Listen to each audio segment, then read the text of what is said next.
الحمد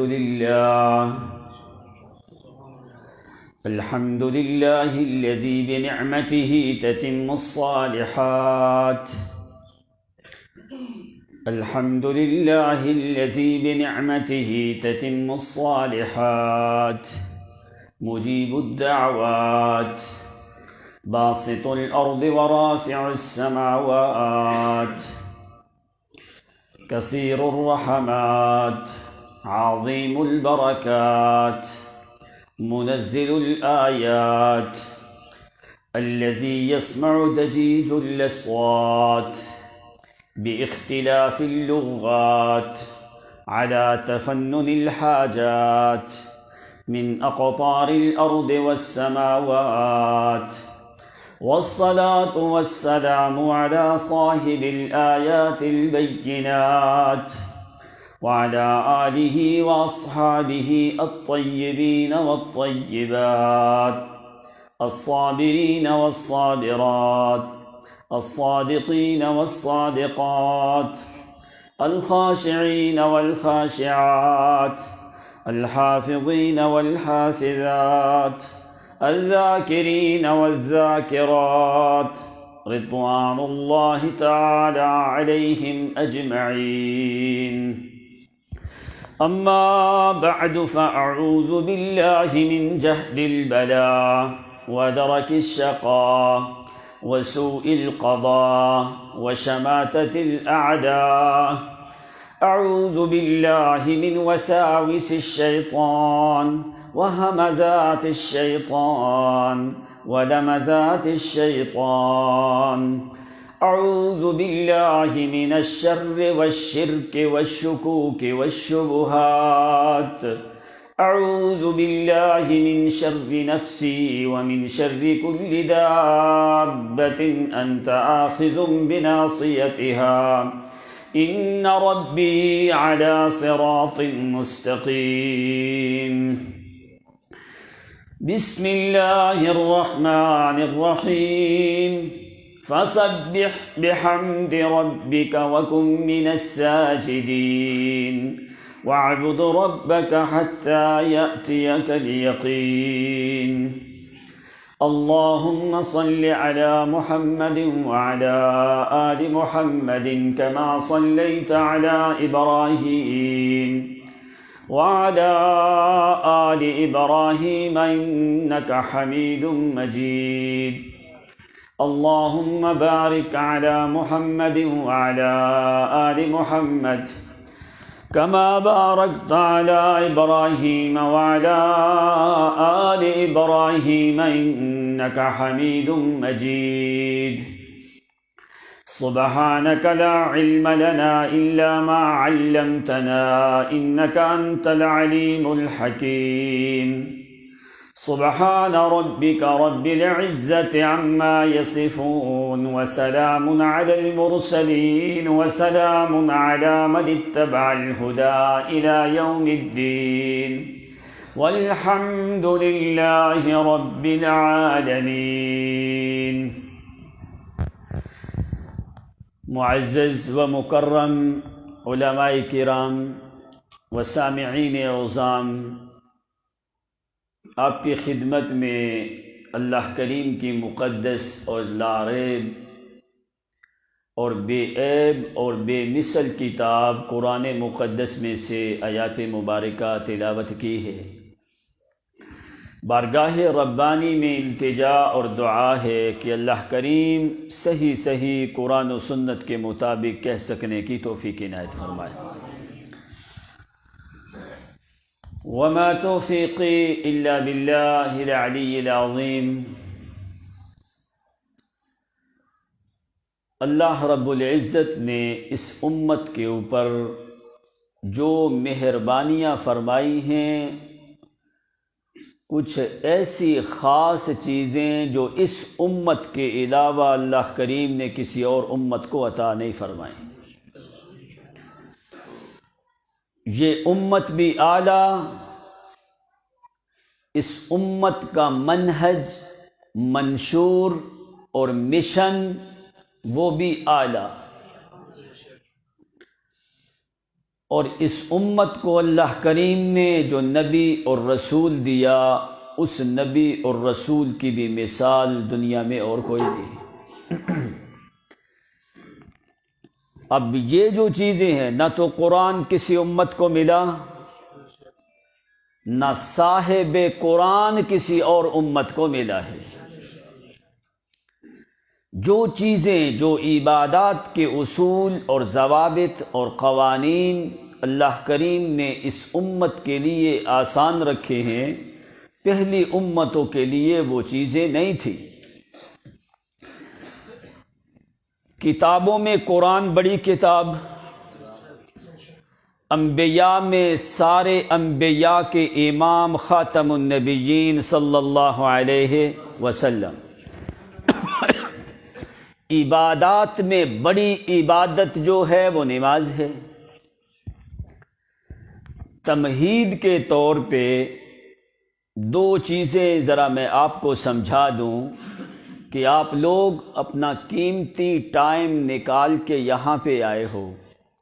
کچھ لوگوں نے سفر کیا، میں دیکھ رہا ہوں کہ وہ ساتھی دور سے آئے ہیں۔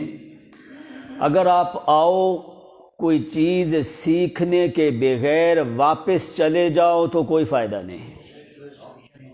اسی لیے بطور تمہید کے آدمی دین کا وعظ، قرآن مقدس کی بات سنتا ہے کوئی چیز سمجھنے کے لیے۔ عبادت میں، نماز میں دو چیزیں ہیں، ایک کا نام ہے تسبیح، دوسری کا نام ہے تحمید۔ یا تو ثنا ہے یا پھر حمد ہے، یہ دو چیزیں ہیں، تسبیح اور تحمید۔ یہ دو چیزیں اللہ کریم نے نماز میں رکھی۔ اب نماز شروع کرتے ہو، سب سے پہلے کیا پڑھتے ہو؟ سبحانک اللہم پڑھتے ہو کہ نہیں پڑھتے؟ اب سبحان میں تسبیح ہے، اس کے بعد ہے الحمدللہ رب العالمین۔ تسبیح پہلے اور حمد بعد میں۔ کیوں؟ تسبیح اور حمد میں کیا فرق ہے؟ نماز آدمی پڑھتا ہے کہ نماز میں پہلے تسبیح ہے بعد میں حمد ہے، پہلے حمد کیوں نہیں؟ بعد میں کیوں حمد ہے، پہلے کیوں نہیں حمد؟ تسبیح پہلے ہے، حمد بعد میں ہے۔ تسبیح کیا چیز ہے اور حمد کیا چیز ہے؟ کوئی بات میری سمجھ آ رہی کہ نہیں آ رہی؟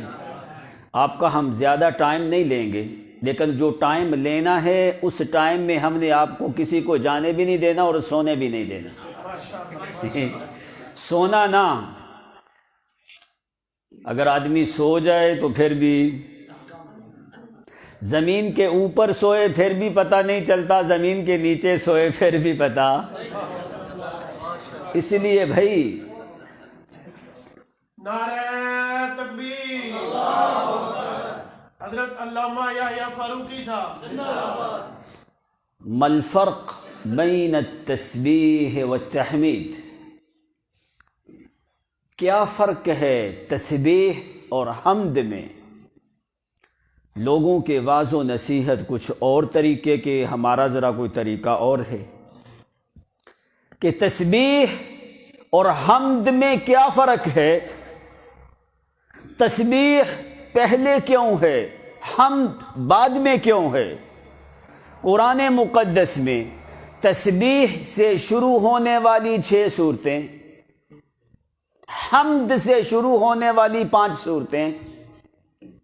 تسبیح سے کون سی صورتیں شروع ہوتی ہیں اور اس میں کیا چیز ذکر کی گئی؟ سورۃ حدید، سبح للہ ما فی السماوات وما فی الارض۔ سورۃ حشر، سبح للہ ما فی السماوات وما فی الارض وهو العزیز الحکیم هو الذی اخرج الذین کفروا۔ سورۃ حدید، سورۃ حشر، سورۃ صف، سورۃ تغابن، سورۃ جمعہ اور سورۃ اعلیٰ، سبح اسم ربک الاعلیٰ۔ تسبیح سے شروع ہوتی ہیں 6 صورتیں اور حمد سے شروع ہوتی ہیں 5 صورتیں۔ سورة الفاتحة الحمد لله سورة انعام الحمد لله الذي خلق السماوات والارض وجعل الظلمات والنور. اس کے بعد تیسری سورت کہف الحمد للہ الذی انزل علی عبدہ الکتاب. سورت سبا الحمد للہ الذی لہ ما فی السماوات وما فی الارض. سورت فاطر الحمد للہ فاطر السماوات والارض. تسبیح میں 6 صورتیں شروع ہوتی ہیں اور حمد سے 5 صورتیں شروع ہوتی ہیں. دنیا میں زمانے پائے جاتے ہیں 3، یا تو ماضی جو زمانہ گزر گیا، یا پھر حال جس میں تم ایام گزار رہے ہو، یا پھر استقبال آگے آنے والا. قرآن پاک نے تسبیح کو شروع کیا ان تینوں زمانوں سے. سبح ماضی، یسبح سورت تغابن سورت جمعہ شروع ہوتی ہے. سبح یسبح، یسبح 2 زمانے. حال معنی کیا ہے؟ ماضی میں بھی تسبیح اسی کی، حال میں بھی تسبیح، استقبال میں بھی تسبیح اسی کی. اور ایک سورت کو شروع کیا امر سے، اور سورت اعلیٰ سبح امر، امر من فوق الی تحت. جس وقت اوپر سے نیچے آئے تو اس میں زیادہ تر معنی وجوب کا پایا جاتا ہے. فرمایا سبح امر کا صیغہ، میرا پیغمبر تسبیح کر. کس کی؟ سبح اسم ربک الاعلی، جس کے نام سے اعلیٰ کوئی نام ہو سکتا نہیں ہے. اب حمد اور تسبیح میں فرق کیا ہے؟ حمد کیوں اللہ نے تسبیح کو پہلے رکھا ہے اور حمد کو بعد میں رکھا ہے؟ اب معنی سمجھ پہلے اس میں فرق کیا ہے. جتنے بھی کمالات محمودہ ہیں، جتنی بھی صفات عظمیٰ ہیں، حمد میں اللہ کے کمالات اور آیات کو ثابت کیا جاتا ہے. حمد میں اللہ کے کمالات اور آیات اور صفات کو ثابت کیا جاتا ہے.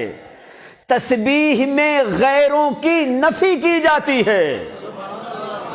تسبیح میں غیروں کی. اب ذرا معنی سمجھنا، کیوں اللہ نے تسبیح پہلے رکھی ہے اور حمد بعد میں رکھی ہے؟ تیری حمد کا اس وقت تک فائدہ نہیں جب تک غیروں کی نفی نہ کرے. جب تک غیروں کی نفی نہ کرے اس وقت تک تیری حمد کا فائدہ. اسی لیے اللہ نے حمد کو بعد میں رکھا ہے. فرمایا میری تعریفیں بعد میں کرنا، پہلے یقین رکھ کہ اللہ کے علاوہ سننے والا، اللہ کے علاوہ جاننے والا، اللہ کے علاوہ دیکھنے والا، اللہ کے علاوہ قادر مطلق، اللہ کے علاوہ نفع نقصان کا مالک دینے والا. سبحان اللہ وتعالی عما یشرکون، وہ پاک ہے شریکوں سے، اس کا کوئی شریک. پہلے یہ وعدہ کر کہ اللہ کا کوئی شریک کوئی نہیں، پھر تو تھوڑی بھی حمد کرے میرے ہاں ثواب تمہیں زیادہ ملتا رہے گا. اس لیے اللہ کریم نے نماز میں تسبیح کو پہلے رکھا ہے. سبحانک اللہم وبحمدک، سبحانک اللہم وبحمدک. اے اللہ سبحانک، تیری ذات عیبوں سے پاک.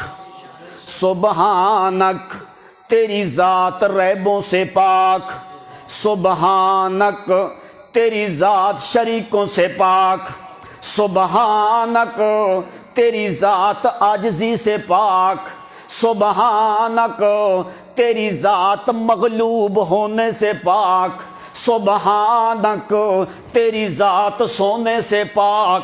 سبحانک تیری ذات رونے سے پاک، سبحانک تیری ذات جھکنے سے پاک ہے، سبحانک تیری قوت، تیری ذات کی قوت کمزوریوں سے پاک ہے، سبحانک تیری حکومت پہ زوال نہیں، سبحانک تیری بادشاہت پہ زوال نہیں، سبحانک تیرے علم میں کمی نہیں آتی، سبحانک تیری سلطنت پہ کوئی غالب نہیں آتا، سبحانک تو سماعت میں اعلیٰ ہے، سبحانک تو رفت میں اعلیٰ ہے، سبحانک تو اپنے کمالات میں اعلیٰ ہے، سبحانک تیری بادشاہت کے اوپر کبھی فنا نہیں آتی، سبحانک تو اول سے پاک ہے، سبحانک تو آخر سے پاک ہے، هو الاول لیس قبلہ شیء، هو الآخر لیس بعدہ شیء، هو الظاہر لیس فوقہ شیء، هو الباطن لیس دونہ شیء، تو پہلا ہے تجھ سے پہلے کوئی نہیں، تو آخری ہے تیرے بعد کوئی نہیں، تو ظاہر ہے تیرے اوپر کوئی نہیں، تو باطن ہے تیرے اندر کوئی نہیں، تو اول قدیم بلا ابتدا والآخر عظیم بلا انتہا، اے اللہ تیری ابتدا بھی کوئی نہیں، تیری انتہا بھی، تو زمانے کی گردش سے پاک، سبحانک تو زمانے کی گردش سے پاک، سبحانک تو موسم کے تغیر تبدل سے پاک ہے، سبحانک تو فضاؤں کے جھونکوں سے پاک ہے، سبحانک تو ہواؤں کی فرمایا پھیٹکوں سے پاک ہے، سبحانک تیرے اوپر زمانے کی گردش مؤثر نہیں ہوتی،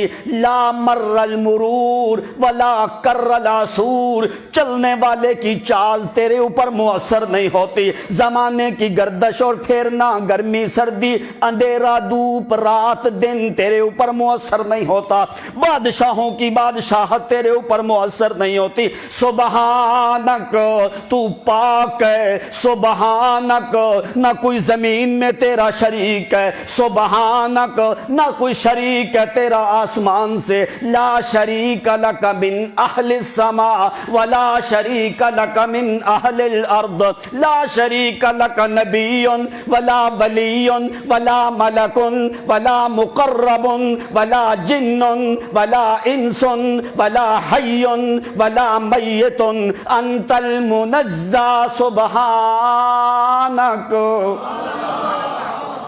اللہ تیری ذات پاک ہے، تیرے کوئی مساوی بھی کوئی نہیں، تیری صفات کے اندر کوئی شریک بھی کوئی نہیں، تیرے اوپر کوئی غالب بھی کوئی نہیں، اگر تو سمیع ہے تو اپنی سماعت سے،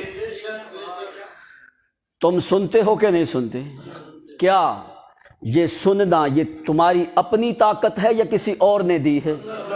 اللہ نے دی ہے نا۔ تیری زمین ہے، تجھے مالک کس نے بنایا؟ تو خود کسی چیز کا مالک نہ تو سننے کا خود مالک ہے، نہ دیکھنے کا خود مالک ہے، نہ بولنے کا خود مالک ہے، یہ تیرے اعضاء جو ہیں یہ اللہ کریم کی طرف سے تجھے بطور امانت دیے ہیں، چند دن استعمال کر کے ہم ان کو واپس لے جائیں۔ کوئی بھی تیرا کمال ہے وہ تیرا اپنا ذاتی، آج بڑے بڑے مربے، بڑی بڑی زمینیں جاگیروں کے لوگ مالک ہوتے ہیں، وہ اپنی ملکیت سے کوئی بھی مالک اب دیکھ کیا اللہ تعالیٰ نے فرمایا وَلِلَّهِ مِيرَاثُ السَّمَاوَاتِ وَالْأَرْضِ، زمین و آسمان میری ملکیت ہے، اگر میں قادر ہوں اپنی قدرت سے، اگر میں غالب ہوں اپنی قوت سے، اگر میں سمیع ہوں اپنی سماعت سے، اگر میں بصیر ہوں اپنی بصارت سے، کسی نے مجھے کسی چیز کا مالک بنایا اور کوئی فرد ایسا نہیں جس کو میں نے مالک نہ بنایا ہو۔ یہ ہوتا ہے سبحان۔ اس لیے فرمایا سبحان ربک رب العزت عما یصفون، سبحان اللہ عما یشرکون، سبحان اللہ وتعالی عما یشرکون، سبحان اللہ وتعالی عما یصفون۔ فرمایا وہ پاک ہے، پہلے اقرار کر کہ یا اللہ تیرا کوئی شریک، پھر عبادت، پھر میری حمد کر، پھر میں تیری حمد کو قبول کروں گا۔ اس لیے پہلے رکھا ہے سبحانک اللہم۔ جس وقت تسبیح تقدیس کے مقابلے میں آتی ہے وہاں پہ معنی اور ہوتا ہے، جس وقت تحمید کے مقابلے میں آتی ہے وہاں پہ معنی اور ہوتا ہے۔ حمد میں کمالات کو ثابت کیا جاتا ہے، تسبیح میں غیروں کی نفی کی جاتی ہے کہ یا اللہ تیرے علاوہ سارے کمالات کے اوپر کوئی بھی مالک کسی چیز کا بھی ہو سکتا، جو بھی چیزیں تو نے دی ہیں ان میں تیرا کوئی شریک ہو سکتا۔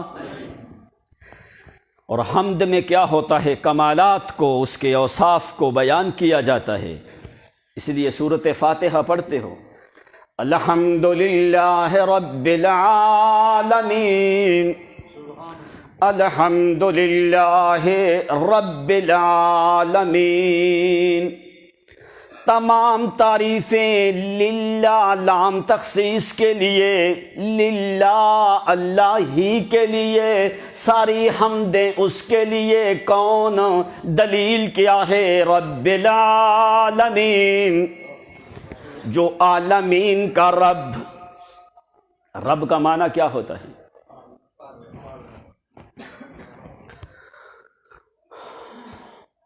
پالنے والا، بس اتنا معنی میں رب کا معنی ادا ہوتا۔ اب چلو میں تمہیں لغت میں رب کا معنی بتاتا ہوں۔ رب کون ہوتا ہے؟ هو الخالق ابتداء والمربی وسطا والغافر انتہاء۔ لغت کی کتابیں اصول کی دیکھ، رب کون ہوتا ہے لغت میں؟ الرب هو الخالق ابتداء والمربی وسطا والغافر انتہاء۔ کہنے لگا رب وہ ہوتا ہے جس میں تین چیزیں جمع ہوں۔ کیا؟ هو الخالق ابتداء، جو ابتدا سے عدم سے وجود میں لائے، جو ابتدا میں پیدا کرے۔ پہلی شرط، رب کا معنی کیا ہوتا ہے؟ جو ابتدا سے پیدا کرے۔ والمربی وسطا، اندر بھی پرورش کرے پھر دنیا میں بھی پرورش کرے۔ والمربی وسطا، تربیت کرے اس کے وسط کی جس وقت وہ دنیا میں آ جائے۔ تیسری چیز کیا ہے؟ والغافر انتہاء۔ فرمایا اگر بندہ جوانی کو پہنچ کے اگر وہ گناہ کرنے شروع کر دے، کرتے کرتے اچانک اس کو خیال آنے لگے کہ میں تو رب کی نافرمانی کر رہا ہوں، فرمایا ماں اپنے بچے کو چھوڑ دیتی ہے لیکن رب اپنے بندے کو چھوڑتا۔ اگر تجھے رب کا معنی سمجھ آئے، ساری دنیا سے نا امید ہو جاتا ہے، پھر بھی رب سے تجھے نا امید ہونا۔ الحمدللہ رب العالمین۔ پہلی شرط هو الخالق ابتداء، جو ابتدا سے پیدا کرے۔ والمربی وسطا، تیرے درمیانی حصے کی تربیت کرے۔ والغافر انتہاء، 70 سال کا زمانہ تو نے گناہ کیے ہیں، اچانک 71ویں سال کے پہلے دن میں تو نے اللہ سے معافی مانگنی شروع کی، تو رب وہ ہے جو ایک لمحے میں تیرے 70 سال کے گناہوں کو معاف کر دے۔ صرف معاف بھی نہ کرے، کیا کرے؟ ان کی جگہ پہ نیکیاں بھی لکھے۔ یبدل اللہ سیئاتہم حسنات، یہ ہے رب کا معنی۔ اسی لیے فرمایا الحمدللہ رب العالمین۔ عالمین جمع عالم کی، عالم دنیا، عالم انسان، عالم ملائکہ، عالم طیور، عالم انس و جان، عالم بر، عالم بحر، عالم قبر، عالم حضر، عالم برزخ، بہت سے ہر چیز کا ایک عالم الگ ہے، اس لیے فرمایا الحمدللہ رب العالمین۔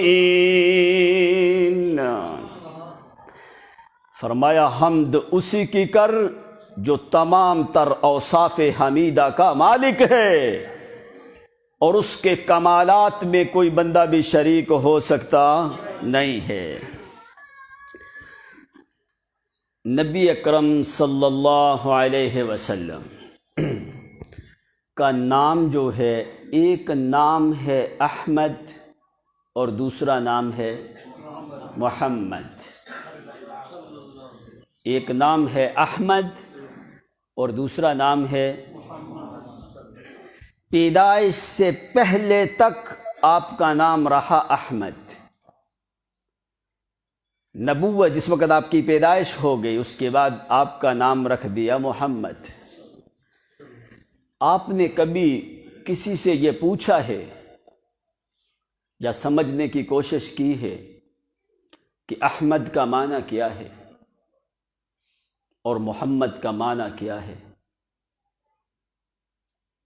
کیوں پیدائش سے پہلے احمد ہے اور پیدائش کے بعد محمد ہے صلی اللہ علیہ؟ نبی علیہ الصلاۃ والسلام کی پیدائش جب ہوئی، اس وقت پوری دنیا میں 7 ایسے بندے غیر معروف تھے جن کا نام محمد تھا۔ پوری روئے زمین میں 7 ایسے بندے دنیا میں پائے گئے جن کا نام صرف محمد تھا لیکن غیر معروف تھے۔ یعنی یہ اسم عند الحجاز و عند اہل العرب، عرب لوگوں کے ہاں یہ چیز معروف نہیں تھی۔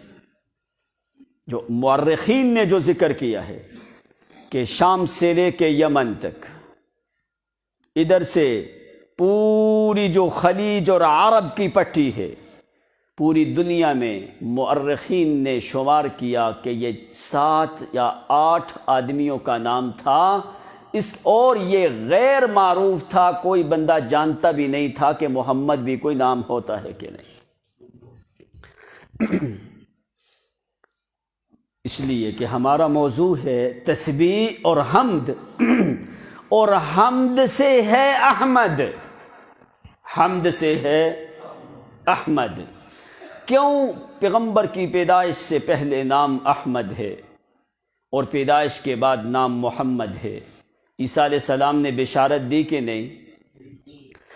مبشراً برسول یأتی من بعدی اسمہ احمد، میرے بعد ایک رسول آئے گا جس کا نام ہوگا احمد۔ احمد میں کمال محمد کا، احمد میں کمال محمد کا، محمد کے لفظ میں کمال اللہ کا۔ احمد میں کمال محمد کا ہے، محمد کے لفظ میں کمال اللہ کا۔ اس لیے پیغمبر کی پیدائش سے پہلے نبی علیہ السلام کا نام احمد رکھا گیا، مبشراً برسول یاتی من بعدی اسمہ احمد۔ اللہ کریم نے پیغمبر کی پیدائش سے پہلے اسی نام کا ذکر کیا جس میں کمال محمد کا تھا۔ جس وقت پیغمبر کو پیدا کیا اس وقت اس نام کو ظاہر کیا، جس وقت وہاں پہ محمد کے لفظ میں کمال اللہ کا ظاہر ہوتا ہے۔ اب احمد کا معنی کیا ہوتا ہے علماء جانتے ہیں، افعال التفضیل کا صیغہ ہے۔ احمد سب سے زیادہ اللہ کی حمد کرنے والے کو احمد کہا جاتا ہے۔ کیا معنی ہے؟ سب سے زیادہ جو اللہ کی حمد کرے اس کو کیا کہا جاتا ہے؟ احمد۔ تو جو اللہ کی سب سے زیادہ حمد کرے اسی کے اوپر ہی شیطان غالب آ جائے، جادو کا اثر ہو جائے، یہ تمہاری عقل تسلیم کرتی ہے؟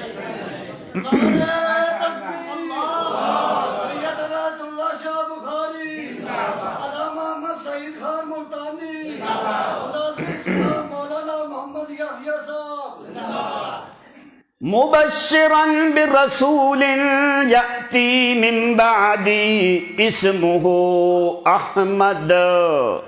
احمد افعال التفضیل کا صیغہ حمد سے معنی کیا ہے؟ سارے لوگ اللہ کریم کی تعریف کرتے رہیں کرتے رہیں کرتے رہیں، ساری انسانوں کی تعریف ایک طرف، اکیلے محمد کی تعریف ایک طرف، سارے لوگ بھی تعریف کریں وہ مقام کوئی نہیں جتنے اکیلے محمد اللہ کی حمد کرے۔ اکیلے محمد کی حمد میں وزن زیادہ ہے، اس لیے اللہ کریم نے عیسیٰ علیہ السلام کو فرمایا بشارت دے میرے عیسیٰ پیغمبر محمد کریم کی، جس کا نام ہوگا احمد۔ احمد کیوں؟ اس لیے کہ سب سے زیادہ وہ بندہ میری حمد کرنے والا ہوگا، تو میں اس کا بدلہ کیا دوں گا؟ میں اس کا نام رکھوں گا محمد۔ محمد کا معنی کیا ہوتا ہے؟ علماء سارے اس بات کو جانتے ہیں۔ محمد یہ باب تفعیل سے ہے، حمد یحمد تحمیدا فہو محمد، وحمد یحمد تحمیدا فذاک محمد۔ باب تفعیل میں زور ہوتا ہے، اس کے خاصیات میں سے خاصا ہے کہ بندہ جو ہے بے اختیار ہو جاتا ہے۔ صرف یصرف تصریفا کا معنی ہوتا ہے پھیر دینا، قتل یقتل تقتیلا۔ محمد کا معنی کیا ہے؟ فرمایا اس لیے یہ باب تفعیل سے، جس کی تعریف کرتے کرتے، جس کی تعریف کرنے کے لیے کوئی بندہ محمد کو دیکھے وہ محمد کی تعریف کرنے لگے بغیر اختیار کے۔ جس کی تعریف بندہ کرے بغیر اختیار کے اس کو محمد کہا جاتا ہے۔ اس لیے صحابہ کرام جس وقت دور سے محمد کو دیکھتے تو وہ پیغمبر کی تعریف کرنے کے اوپر بے اختیار ہو جاتے۔ دوسرا معنی محمد کا کیا ہے؟ فرمایا محمد اس ذات کا نام ہے جس میں سارے کمالات محمودہ معارف کا اختتام ہو جائے، جتنی بھی اچھی صفات ہیں وہ چلتے چلتے چلتے چلتے جا کے محمد پہ ختم ہو جائیں۔ ایسی کوئی صفت نہ ہو جو محمد میں اللہ نے جمع نہ کی ہو، جس میں ساری صفتوں کو جمع کر کے بند کر دیا جائے اس کو محمد کہا جاتا ہے۔ تیسرا معنی کیا ہے؟ یحمد مرتن بعد مرتن، جس محمد کی ایسی ذات ہو کہ بندہ بار بار اس بندے کی تعریف کرے، تعریف کرتے کرتے تھکے نہیں، اس بندے کو محمد کہا جاتا ہے۔ اور جس بندے کی بار بار تعریف کی جائے، مرتن بعد مرتن کرتن بعد کرتن، جس کی تعریف بار بار کی جائے تو بندہ تھکے نہیں، اس کو محمد کہا جاتا ہے۔ یہ ساری صفتیں محمد میں جمع کی ہیں تو کس نے؟ اس لیے محمد میں اللہ نے کمال اپنا رکھا ہے۔ احمد میں کمال محمد کا، محمد میں کمال ہے تو اللہ کریم کی ذات کا۔ اس لیے جو بھی اچھی صفتیں تھیں ساری اگر جمع کی ہیں تو اللہ کریم نے محمد میں جو بھی پہلے انبیاء میں صفتیں پائی جاتی تھیں وہ ساری صفتیں جمع کی ہیں تو محمد کریم نے. اگر کسی میں حلم پایا جاتا ہے تو وہ حلم محمد میں، اگر کسی کی زبان میں فصاحت ہے تو اس فصاحت کا امام محمد ہے، اگر کسی میں بلاغت ہے تو بلاغت کا امام محمد ہے. اسی لیے کہ پیغمبر کی آمد سے پہلے لوگ نبی علیہ الصلوۃ والسلام کی تعریف کرنے پہ مجبور ہو جاتے تھے. حالانکہ پیغمبر آئے وہ کیسے تعریف کرنا چاہتے تھے؟ جو تورات اور انجیل میں اس پیغمبر کی علامات بتائی گئی نا، ذی عقل ذی فہم، ان علامات کو سن کے محمد کا کلمہ پڑھنا اور اس کی نبوت اور رسالت کا اقرار کرنے پہ اسی ٹائم پہ مجبور ہو جاتا تھا.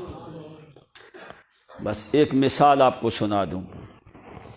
طبہ کا بادشاہ، طبہ یمن کا بادشاہ، اس کا بیٹا قتل ہو گیا.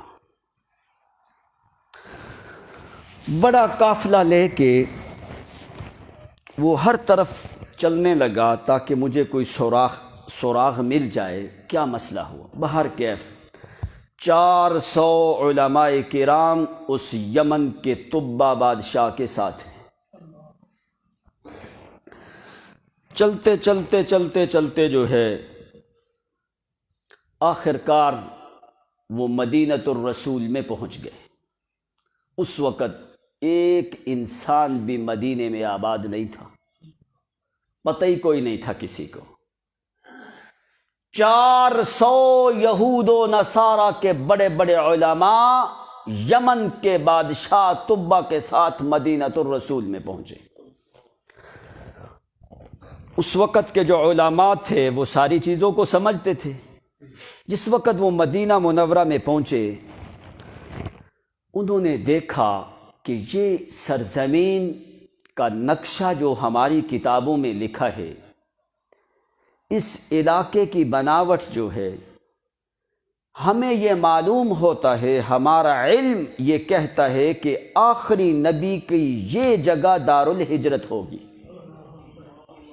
انہوں نے کیسے کہا؟ انہوں نے کہا تورات اور انجیل میں اس پیغمبر نے جس مکان کی طرف ہجرت کر کے جانا ہے اس کی علامات جو تورات انجیل میں موجود ہیں، اللہ کی قسم وہ ساری علامات ہمیں اس علاقے میں نظر آتی ہیں. فرمایا اس کے چاروں طرف پہاڑ ہوں گے اور اندر کھجوروں کے درخت ہوں گے.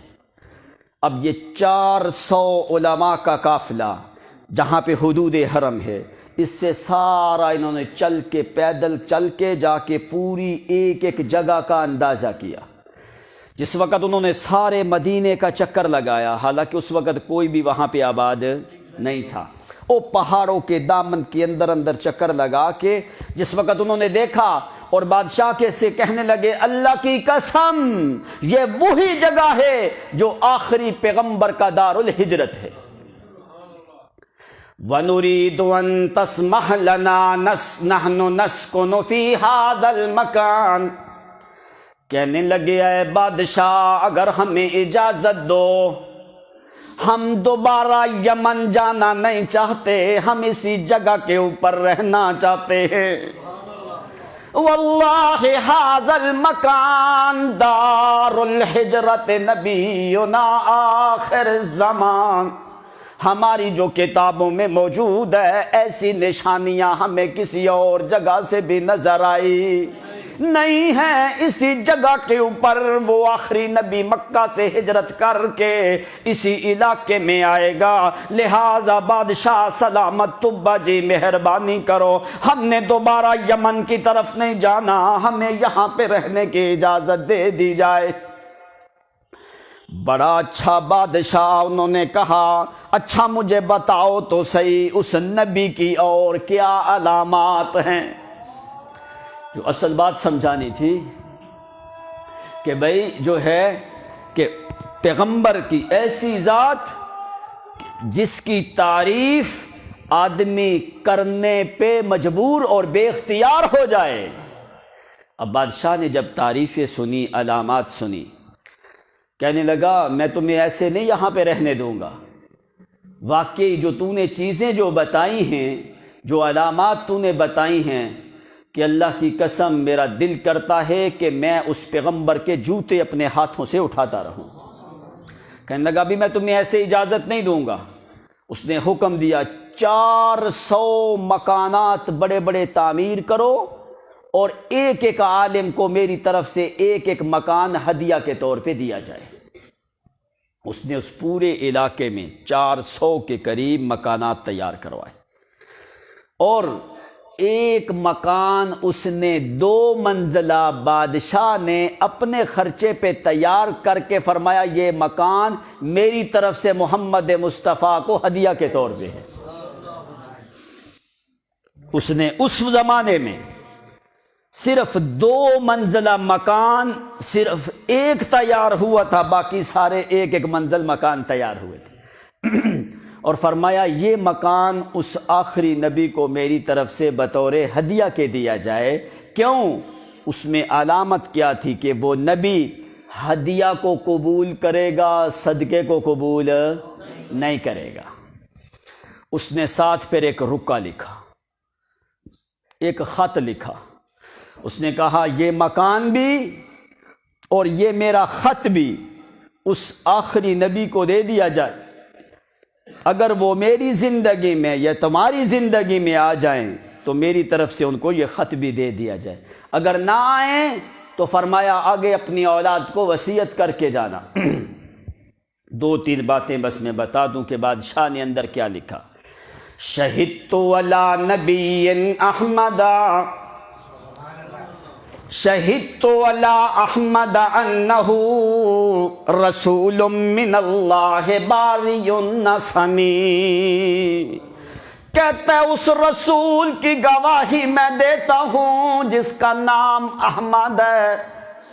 شہدت علی احمد انہ رسول من اللہ باری النسمی، فلو مد عمری الی عمرہ لکنت وزیرا لہ وابن امی، وجاہدت بالسیف اعداءہ وفرجت عن صدرہ کل غم۔ کہنے لگا میں اس احمد محمد کی نبوت کی گواہی دیتا ہوں۔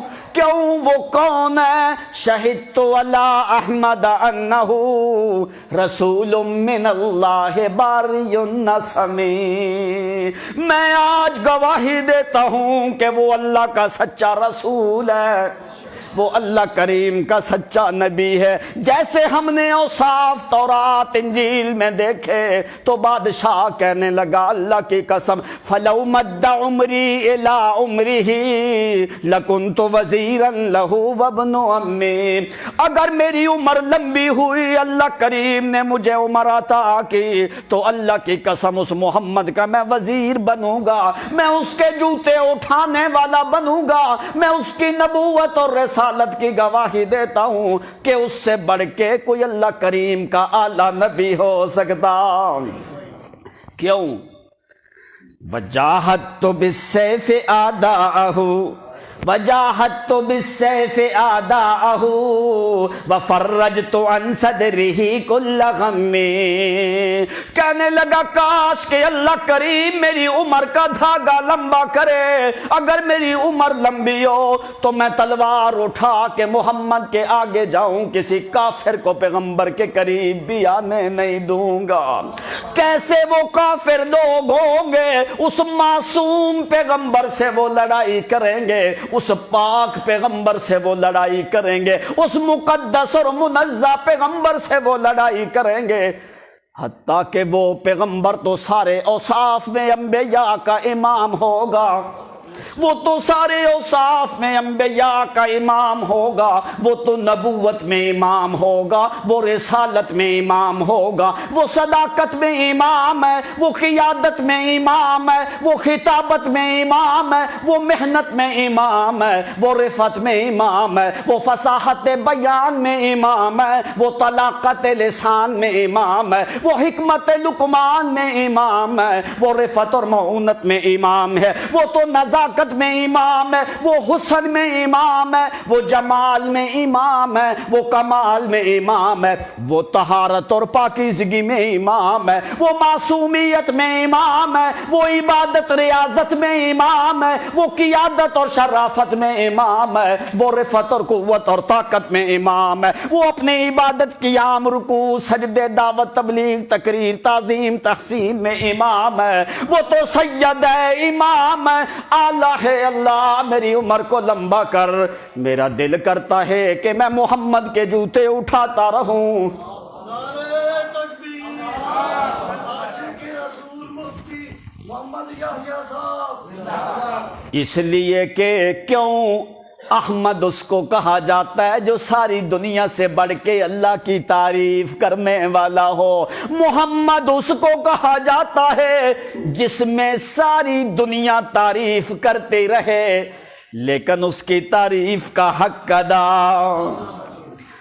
امام کہنے لگاؤ لوگو کیسے تو نے پیغمبر کو کیسی ذات سمجھی؟ بڑے بڑے لوگ دنیا میں آئے، لوگ کہنے لگے اس کی شکل اس بندے سے ملتی ہے، لوگ کہتے ہیں کہ نہیں اس آدمی کی شکل جو ہے اس سے، کہتا ہے مجھے اللہ کی قسم محمد کے حسن کو تقسیم نہیں کیا جاتا، منزہ عن شریک فی محاسنہ فجوہر الحسن فیہ غیر منقسم، فاق النبیین فی خلق وفی خلق ولم یدانوہ فی علم ولا کرم، فإنہ شمس فضل ہم کواکبها یظہرن انوارها للناس فی الظلم۔ او لوگوں میں تمہیں بتا دوں اللہ کریم نے احمد اور محمد یوں نام نہیں رکھے اس لیے کہ محمد وہ ہوتا ہے جس کی تعریف کرنے والے آئیں تعریف کرتے کرتے چلے جائیں لیکن محمد کی تعریف کا حق ادا ہو سکتا۔ منزہ عن شریک فی محاسنہ فجوہر الحسن فیہ غیر منقسم، کہنے لگا اللہ کی قسم دنیا کے حسن کو تقسیم کیا جا سکتا ہے لیکن محمد کے حسن کو تقسیم کیا جا سکتا۔ کہتا ہے میں ایک وصف کو جس وقت دیکھنے لگتا ہوں، جس وقت میں ایک وصف کو دیکھنے لگتا ہوں اللہ کی قسم ہے ابھی میں دیکھ رہا ہوتا ہوں تو اس سے زیادہ جمال مجھے دوسرے وصف میں نظر آنے لگتا ہے۔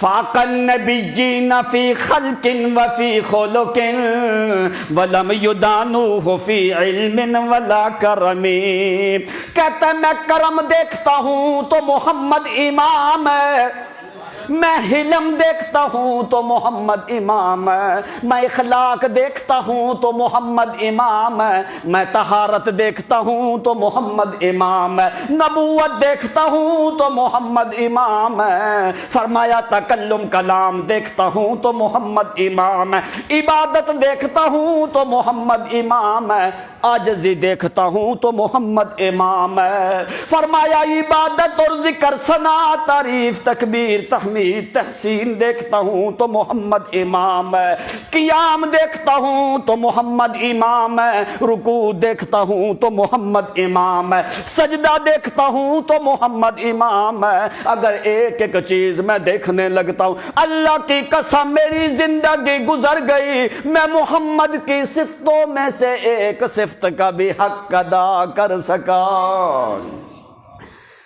فاق النبیین فی خلق وفی خلق ولم یدانوہ فی علم ولا کرم۔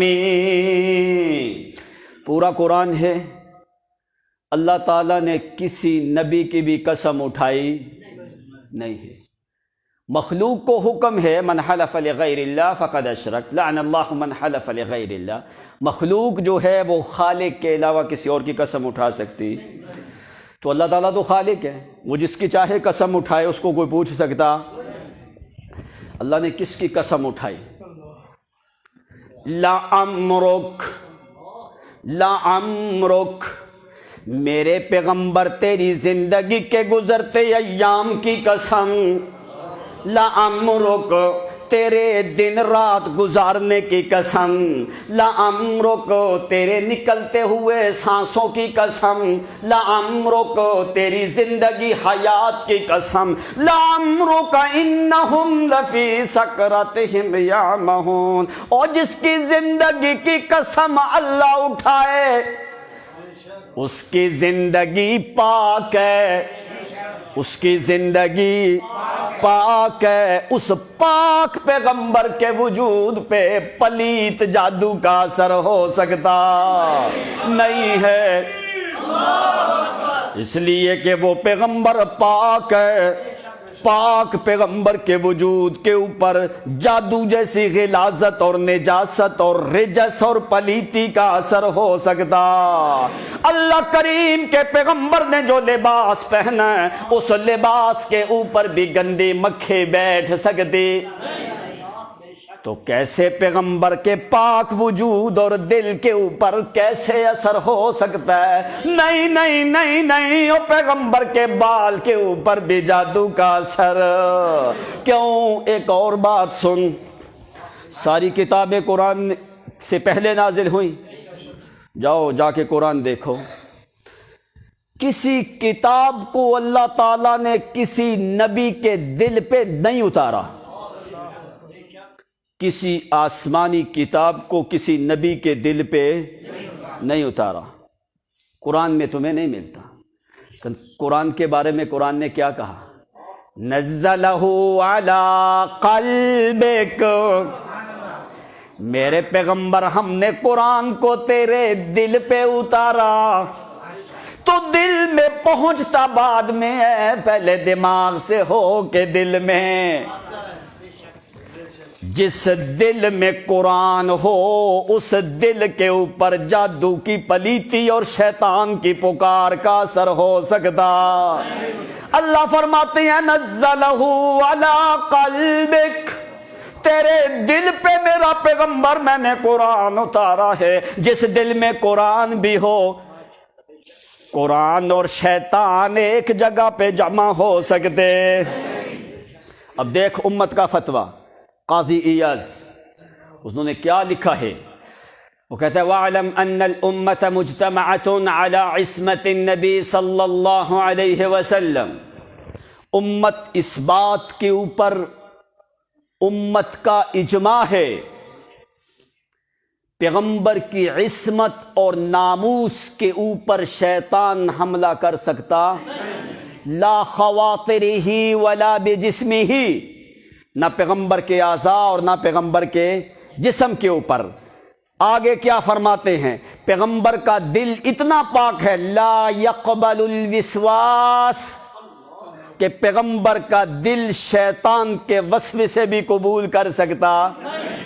حالانکہ وسوسہ دور سے ڈالا جاتا ہے نا، شیطان کے باپ کی بھی جرت نہیں ہے کہ دور سے محمد کے دل میں وسوسہ ڈالے، اور پھر 6 مہینے پیغمبر کے وجود کے اوپر شیطان غالب رہا۔ صنع وما صنع لم يفعل وما يفعل ولا يفعل ولا ولا ولا يخيل يرى، یا ایسی جھوٹی روایات کہ پیغمبر کے سر کے بال جھڑ گئے، 6 اشہر 6 مہینے 1 سال تک نبی علیہ السلام اسی حالت میں رہے، الیاذ باللہ۔ اب قرآن کی صرف اگر ایک آیت کو تم سمجھ لو، قرآن نے کیا کہا؟ اب قرآن کے کلمات چھوٹے لیکن معانی پوری دنیا سے بڑے ہوتے ہیں۔ قرآن نے کیا کہا؟ وَلَا يُفْلِحُ السَّاحِرُ حَيْثُ أَتَى۔ اب اس آیت کو معمولی نہ سمجھ، کم از کم اس آیت کو 5-6 دفعہ دہرا کے دیکھ، جب تو دہراتا جائے گا تیرے دماغ اور عقل اور ایمان اور زیادہ مضبوط ہوتا جائے گا۔ اب اس کا معنی کیا ہے؟ وَلَا يُفْلِحُ السَّاحِرُ حَيْثُ أَتَى، علماء جانتے ہیں یہ ظرف ہے، مَتَى مِنْ أَيِّ مَكَانٍ مِنْ قِبَلٍ، جب بھی جدھر سے بھی جادوگر آئے وہ کامیاب ہو سکتا، جب بھی جدھر سے بھی جادوگر آئے وہ کامیاب ہو سکتا۔ یہ قرآن کی آیت ہے کہ نہیں؟ اگر مانا جائے کہ جادو کا اثر ہو گیا، اس کا مطلب ہے جادوگر تو کامیاب ہو گیا۔ قرآن کہتا ہے وَلَا يُفْلِحُ السَّاحِرُ حَيْثُ أَتَى، جب بھی جادوگر آئے وہ کامیاب ہو سکتا۔ اب قرآن کی دوسری آیت وَلَا يُفْلِحُ السَّاحِرُونَ، ساحرون جمع مذکر ہے، فرمایا یہ جادوگر کامیاب ہو سکتے۔ اب ہم قرآن کو کدھر لے کے جائیں بتاؤ؟ اگر مانا جائے کہ پیغمبر کے وجود پہ جادو ہوا ہے تو پھر قرآن کی آیات کا کیا کریں ہم؟ قرآن کہتا ہے جادوگر کامیاب ہو سکتے، ہماری کسی سے کوئی ضد اناد نہیں ہے، آپ کی خیر خواہی کے لیے قرآن کا صحیح مسئلہ بیان کرنے سے دنیا کی طاقت ہمیں نہیں روک سکتی۔ ہم ہر چیز جو ہے ہم ہر چیز برداشت کر سکتے ہیں، لیکن جو پیغمبر کی جوتی کے ساتھ لگی ہوئی مٹی کی بھی توہین کرے گا ہم اس کو خنزیر کی نگاہوں سے دیکھیں گے۔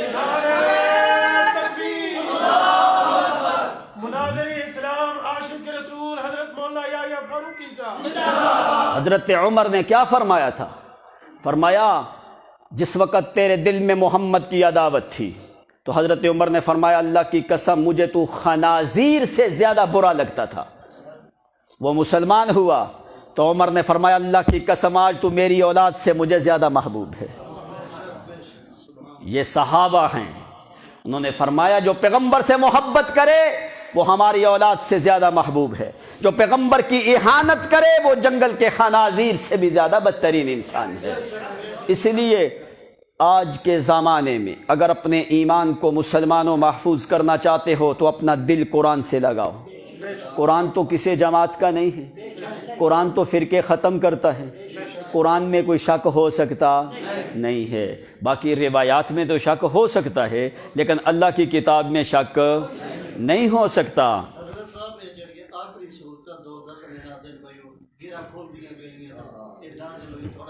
اب دیکھو ذرا یہ جو چیز ہے، یہ جو روایت ہے، لبید ابن عاصم اس نے نبی علیہ الصلوۃ والسلام کے اوپر جادو کیا۔ اس میں اتنی توجیحات ہیں کہ سب سے پہلے کہ لبید ابن عاصم کون تھا؟ یہودی، جس یہ واقعہ ہو رہا ہے صلح حدیبیہ کے بعد۔ کوئی دنیا کی تاریخ میں آدمی مجھے ثابت کر دے صلح حدیبیہ کے بعد 7 ہجری کے بعد مدینے میں یہودیوں کا وجود ہی ختم ہو چکا تھا۔ تو یہ کدھر سے آ گیا لبید ابن عاصم؟ 7 ہجری کے بعد مدینے میں کوئی یہودی موجود نہیں ہے، تو یہ کدھر سے آ گیا؟ پھر کہتے ہیں کہ لبید ابن عاصم جو ہے من قبیلت زریق، یہ قبیلہ زریق کا تھا، اور یہ قبیلہ زریق یہ یہودیوں کا قبیلہ تھا۔ اب میں نے چیلنج دیا، میں نے کہا ہمیں زریق قبیلہ یہودیوں کا ثابت کر دو، جاؤ جو سزا دو گے ہم منظور کر لیں گے۔ یہودیوں کے 3 ہی قبیلے، بنو قریظہ، بنو قینقاع، بنو نذیر، یہ بنو زریق یہودیوں کا قبیلہ بھی نہیں ہے۔ پھر ایک روایت میں آتا ہے لبید ابن عاصم نے جادو کیا، دوسری میں آتا ہے اس کی بہنیں نے جادو کیا، تیسری میں آتا ہے اس کی بیٹیوں نے جادو کیا۔ اب پہلے یہ تو بتاؤ کیا کس نے ہے؟ جب ایک آدمی محدد کرو کہ بھائی اس نے جادو کیا ہے، پھر آگے سنبھالنا یہ ہمارا کام ہے، وہ کیسا آدمی ہے، کون ہے، باہر کیا۔ اب جو بات رہی معوذتین کی، ترتیب نزولی قرآن کی 2 ترتیبیں، ایک وہ ترتیب جو آج قرآن پاک میں ہے، ایک وہ ترتیب جس ترتیب سے قرآن نازل ہوا ہے۔ جاؤ جتنی بھی قرآن پاک کے اوپر کتابیں لکھی گئی ہیں ان میں اکثر میں کیا ہے، سورت فلق 20 نمبر سورت نازل ہوئی ہے، سورت فیل الم تر کیف فعل ربک باصحاب الفیل اس کے بعد نازل ہوئی، سورت ناس سے پہلے نازل ہوئی۔ ترتیب نزولی میں سورت فلق اور ناس کا 20 اور 21 نمبر سورت ہے، یہ مکہ میں کہاں نازل ہوئی؟ تو جادو ہو رہا ہے مدینے میں، جادو ہو رہا ہے تو صورتیں نازل ہوئی مکہ میں۔ پھر ایک اور جھوٹ بولا جاتا ہے اوپر سے، کہتے ہیں جی ایک تو جھوٹ یہ کہ یہ جادو کے لیے نازل ہوئی ہیں۔ اب دوسرا اور جھوٹ کیا ہے، کہتے ہیں اگر مکہ میں نازل ہوئی ہیں تو یہ دوبارہ نازل ہوئی ہیں۔ اب یاد رکھ، دیکھو بھی اگر دوبارہ نازل ہوئی ہیں تو پھر شان نزول تو یہ نہ ہوا پہلے تو نازل ہو چکی ہیں، پہلے تو نازل ہو چکی ہیں۔ لیکن ایک جھوٹ یہ کہ بھائی یہ اس کے لیے نازل ہے، دوسرا جھوٹ یہ کہ یہ دوبارہ نازل ہوئی ہیں۔ اب میری ذرا بات کو غور سے سمجھنا، قرآن نے کیا کہا؟ سَنُقْرِئُكَ فَلَا تَنْسَى، میرے نبی ہم آپ کو قرآن ایسا پڑھائیں گے جو کبھی بھولے گا۔ پہلی دفعہ اگر نازل ہو گئی ہیں تو دوبارہ نازل کرنے کا مقصد کیا ہوتا ہے؟ اللہ فرماتے ہیں ایسا قرآن پڑھاؤں گا بھولے گا نہیں۔ یا تو پھر مانو کہ پیغمبر کو یہ صورتیں بھول چکی تھی اس لیے دوبارہ نازل ہوئی ہیں۔ قرآن کہتا ہے ایسا قرآن پڑھائیں گے آپ کو بھولے گا بھی۔ یہ اور بڑا، دیکھو ایک جھوٹ کو چھپانے کے لیے بڑے زیادہ جھوٹ بولیں۔ ایک جھوٹ یہ کہ یہ مدینے میں نازل ہوئی، دوسرا جھوٹ یہ کہ یہ دوسری دفعہ نازل ہوگی، اللہ یعوذ باللہ۔ تیسری بات، اب سورت فلق اور سورت ناس کو جادو کے ساتھ ملانے والا آدمی کون ہے؟ کس نے اس کو اس کے ساتھ ملا دیا؟ حالانکہ اس کا اس کے ساتھ کوئی تعلق ہے ہی کوئی نہیں۔ اس کو ساتھ ملانے والا راوی جو ہے ابو صائب کلبی اور صالح، یہ دو بندے ہیں، اور یہ دونوں بندے کوفے کے کٹر رافضی اور شیعہ ہیں، کوفے کے۔ اب ایسی بات جو ہے اس کے اندر اتنا یہ زانی آدمی تھا کہ میں مسجد میں بیٹھ کے وہ آپ کو بات نہیں بتا سکتا اس بندے کی۔ جس بندے نے یہ روایت کی ہے کہ سورت فلق اور ناس کو جادو کے ساتھ ملانا کہ یہ جادو کے لیے نازل کی گئی ہے، یہ ملانے والا آدمی رافضی ہے، کلبی۔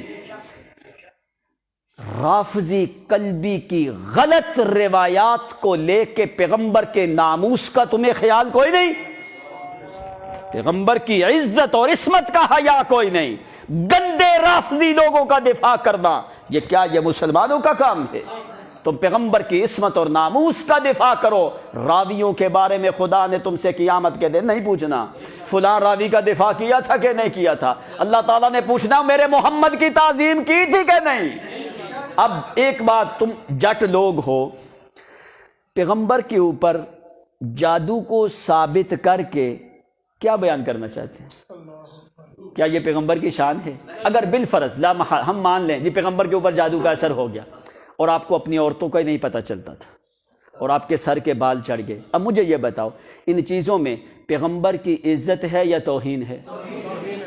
اب تم پیغمبر کے وجود پہ جادو ثابت کر کے دنیا کو کیا بتانا چاہتے ہو کہ ہمارا پیغمبر وہ ہے جس کے اوپر جادو ہو گیا؟ شان پیغمبر کی کس میں ہے کہ پیغمبر کے وجود کے قریب کو عیب اور نجاست والی چیز آ سکتی نہیں ہے، یہ ہے پیغمبر کی شان۔ لہٰذا فلق اور ناس والی جو چیز ہے اس کا جادو کے ساتھ کوئی تعلق نہیں، اس کو اس کے ساتھ ملانے والا ابو صائب کلبی اور صالح یہ دونوں بندے کوفے کے رافضی ہیں جنہوں نے اس روایت کو ذکر کیا ہے۔ کسی انسان اور مسلمان اور مدینے کے آدمی بڑے مفسرین نے اس کو اس بات کو ذکر کیا نہیں ہے۔ اب تم دیکھو جا کے محدثین کی اور علماء سیر کی کتابیں کہ انہوں نے کلبی کے بارے میں کیا کیا کچھ الفاظ کہے ہیں کہ آدمی مسجد میں بیٹھ کے وہ بیان بھی نہیں کر سکتا۔ آخری بات کہتے ہیں کہ یہ جو تھا نا لبید ابن عاصم جس نے جادو کیا، یہ نبی علیہ السلام کا ہمسایہ تھا۔ اب ذرا عقل سے سوچنا، اب نبی علیہ السلام کدھر رہتے تھے؟ مسجد نبی میں رہتے تھے، تو یہودی بھی مسجد نبی میں رہتا تھا؟ جار النبی، نبی علیہ السلام کا یہ ہمسایہ تھا۔ اب دیکھو غلو کتنا، عامت الناس کو کس طرف لگا دیا۔ اب کیا یعنی کہ یہ یہودی مسجد میں رہتا تھا اور نبی علیہ السلام کا، اب نبی علیہ السلام کا ہمسایہ جو ہے وہاں پہ امہات المومنین کے حجرے ہیں۔ اب دیکھ لو ذرا قرآن پاک میں سورت کون سی ہے؟ حجرات۔ حجرات حجرے کی جمع ہے، امہات المومنین کے چھوٹے چھوٹے حجرے تھے۔ اب تم قرآن سے پوچھو یا اللہ یہ یہودی کدھر رہتے تھے؟ بتاؤں قرآن کی آیت؟ وَأَنزَلَ الَّذِينَ كَفَرُوا مِنْ أَهْلِ الْكِتَابِ مِنْ صَيَاصِيهِمْ، فرمایا یہودی محلات میں رہتے تھے، مسلمان حجروں میں رہتے تھے، اور یہودیوں کے قلعے دور تھے، وہ مسجد میں رہنے کے قابل نہیں تھے۔ اب یہودی ہو اللہ یعوذ باللہ کہ پیغمبر کا صحابی کوئی ہمسایہ نہیں بناتے، یہودی کو محمد کا صحابی بنا رہے ہو۔ پھر کہتے ہیں جی اس نے آپ کے کنگھی کے بال لیے۔ کہاں سے اس نے بال لے لیے؟ آپ نے ایک دفعہ بالوں کو تقسیم کیا حجۃ الوداع کے موقع پہ، جب صحابہ پورے میں، لیکن پہلے آپ نے جب عمرہ کیا اس وقت بالوں کی اور معاملہ تھا، آپ نے بال ایسے صحابہ میں تقسیم نہیں کیے تھے نا۔ حضرت طلحہ نے آدھے بال لیے، آدھے بال نبی علیہ الصلوۃ والسلام کے پورے لوگوں میں صحابہ میں تقسیم کر دیے گئے۔ اب اس یہودی نے بال کہاں سے حاصل کر لیے؟ وہاں پہ الفاظ کہتا ہے نبی علیہ السلام کے بالوں کے اوپر، کنگھی کے اوپر بال تھے، اس کے اوپر اس نے پیغمبر کے بال کدھر سے لیے؟ صحابہ تو وہ ہیں جو محمد کا لعاب زمین پہ گرنے نہیں دیتے، اور پیغمبر کے بال اتنے ہی زیادہ تھے کہ یہودی لے کے جادو کرتے پھرتے ہیں۔ 20 کے قریب اعتراضات اس روایت کے اوپر ہیں۔ میں انشاءاللہ ان تمام تر اعتراضات کو، ان تمام تر چیزوں کو جو ہے ہم سوشل میڈیا میں اور اس طریقے سے ہم ہر آدمی کے سامنے تک، ہر آدمی تک پہنچائیں گے تاکہ ہر آدمی کے پاس دلائل ہوں۔ آخری بات سن لیں، ٹائم بہت زیادہ ہو گیا ہے۔ اب قرآن سے تم پوچھ لو کہ یا اللہ یہ کون لوگ تھے جنہوں نے کہا کہ پیغمبر کے اوپر جادو ہو گیا؟ اذ یقول الظالمون ان تتبعون الا رجلا مسحورا وقال الظالمون ان تتبعون الا رجلا مسحورا، ایسے بندے کی پیروی کرتے ہو جس کے اوپر جادو کا اثر ہوا ہے۔ اللہ کس نے کہا؟ یقول الظالمون، کنہوں نے کہا؟ میں نہیں فتویٰ لگاتا، میں نے فتویٰ نہیں لگانا بھائی، قرآن فتویٰ لگا رہا ہے۔ جب قرآن فتویٰ لگائے میرے فتوے کی وہاں پہ کیا حیثیت ہے؟ ہماری کوئی حیثیت نہیں اللہ کی کتاب کے ایک حرف کے نقطے کے مقابلے میں بھی، اور بات حق وہی ہے جو قرآن کہتا ہے۔ اذ یقول الظالمون ان تتبعون الا رجلا مسحورا، کافروں نے، ظالموں نے کہا کہ اس پیغمبر کے اوپر جادو کا اثر ہوا ہے۔ اللہ کریم کہتے ہو جادو کی وجہ سے آ کے جنون آیا ہے، پاگل پن آیا ہے، ادھر ادھر کی باتیں کرنے لگا ہے۔ اللہ کریم فرماتے ہیں سن میرا پیغمبر، نون والقلم وما یسطرون ما انت بنعمت ربک بمجنون۔ او میرا پیغمبر تیرے رب کی قسم، جنون کو میں نے تیرے قریب آنے دیا۔ تو رجل رشید ہے، تو عقل مند لوگ تیار کرنے والا ہے میرا پیغمبر، تیرے قریب ہم نے جنون کو آنے دیا نہیں ہے۔ یہ لوگ کہتے ہیں تھوڑا تھوڑا اثر ہوا ہے۔ اس کی دلیل کیا ہے بھائی؟ اس کی کوئی دلیل ہے قرآن پاک میں، حدیث میں؟ کوئی صحیح، کوئی متواتر حدیث؟ اس کا مطلب کہتے ہیں تھوڑا تھوڑا جادو ہوا، دلیل کیا ہے؟ کوئی دلیل نہیں۔ اور اس روایت کو جو راوی روایت کرنے والا ہے اس نے 19 کلمات کو گھما پھرا کے بدلا ہے، 19 کلمات اس بندے نے بدلے ہیں۔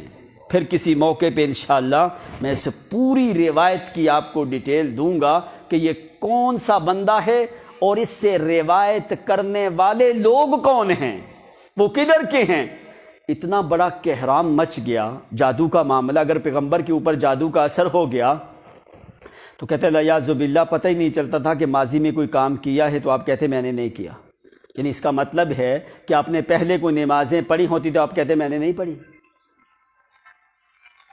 یعنی پیغمبر کی عصمت اور ناموس پہ اتنا بڑا حملہ ہے، اس لیے ایسے گندے عقیدے سے توبہ کرنی چاہیے اور قرآن مقدس پہ ایمان رکھ کہ پیغمبر معصوم ہے، پیغمبر پاک ہے۔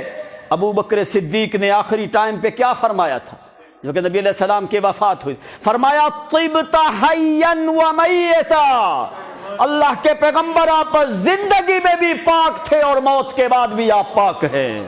تو پاک پیغمبر ہو، جادو پلیت ہے، نجاست ہے، شرک کی پکار ہے۔ ساحر اور جادوگر اللہ کی نافرمانی میں جب تک جمع نہ ہو اس وقت تک جادو نہیں ہوتا۔ اٹھا امام راغب کے اور امام ابو بکر رازی کی تفاسیر، فرمایا جب التقیا الساحر والشیطان بمعصیت اللہ، جادوگر اور شیطان یہ دونوں اللہ کی نافرمانی میں جب جمع ہوتے ہیں تو پھر جادو ہوتا ہے۔ عمر رضی اللہ تعالیٰ عنہ فرمایا عمر جہاں پہ تو چلے شیطان بھاگ جاتا ہے، اور دور سے کیا ہوتا ہے شیطان؟ عمر کو شیطان دیکھ کے بھاگ جاتا ہے، تو عمر کے نبی کے اوپر غالب آ سکتا ہے؟ عقل نبوت تولد چسود، وآخر دعوانا الحمد